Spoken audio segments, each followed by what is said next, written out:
내일 열리는 미국과의 2+2 통상 협의를 앞두고 관세 폭탄을 맞은 우리 기업들은 숨죽인 채 결과를 기다리고 있습니다.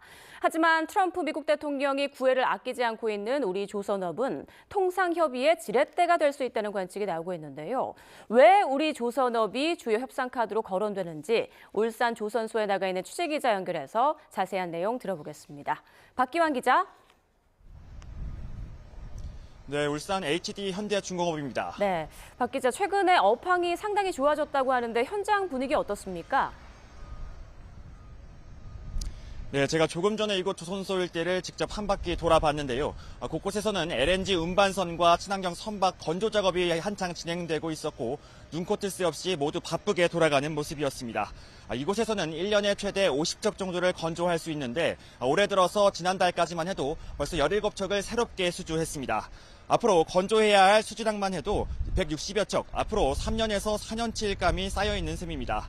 이렇게 발주가 밀려든 건 지난해 해운업계 호황으로 선박 발주가 늘어난 데다 친환경 선박으로의 전환 시기와도 겹친 덕입니다. 친환경 수주가 늘어난 우리 조선사들은 지난해 흑자 전환에 성공하는 등 수년에 걸친 터널에서도 빠져나왔습니다. 네, 최근 트럼프 행정부가 한국 조선업 협력을 계속 요구하고 있는 상황이죠. 내일부터 진행될 통상협의에서 협상의 지렛대로 활용할 수도 있다고요?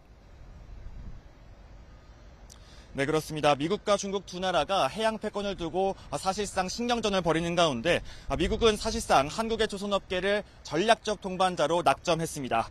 미국은 중국을 견제하기 위해 수백 척의 군함 건조 계획을 밝혔고요. 최근에는 중국 상선의 입항 수수료도 물린다고 발표했습니다. 문제는 군함을 건조하고 중국 상선을 대체할 수 있는 건조 능력이 더 이상 미국에는 없다는 겁니다. 이 때문에 트럼프 행정부는 동맹국인 한국으로 눈을 돌리게 된 건데 직접 이야기 들어보시겠습니다. We need to have alternatives to Chinese shipping. We're trying to create a market and a demand for alternatives to Chinese shipping construction. 또 미국 내 조선업을 재건하겠다는 트럼프 대통령의 계획을 위해서라도 한국 조선사들의 도움이 필요한 실정입니다. 우리 시각으로 내일 밤 9시부터 진행될 2+2 통상협의에서 조선 분야 협력이 한국의 협상 카드가 될 수 있다는 분석이 나오는 이유입니다. 당장 미국의 관세 조치와 방위비 분담금 확대 요구 등에 미국이 필요로 하는 조선업 협력 방안을 제시해 대응할 수 있을 것으로 보입니다. 여기에 미국 LNG 수입 확대와 대규모 대미 투자 등도 지렛대 역할을 할 것으로 기대되고 있습니다. 미국의 관세 폭탄으로 우리 기업들의 피해가 이미 현실화하고 있는 가운데 이번 협의에서 조선업 협력 등을 통해서 정부가 유의미한 성과를 가지고 돌아올 수 있을지 기대되고 있습니다. 지금까지 울산 HD 현대중공업에서 YTN 박견입니다.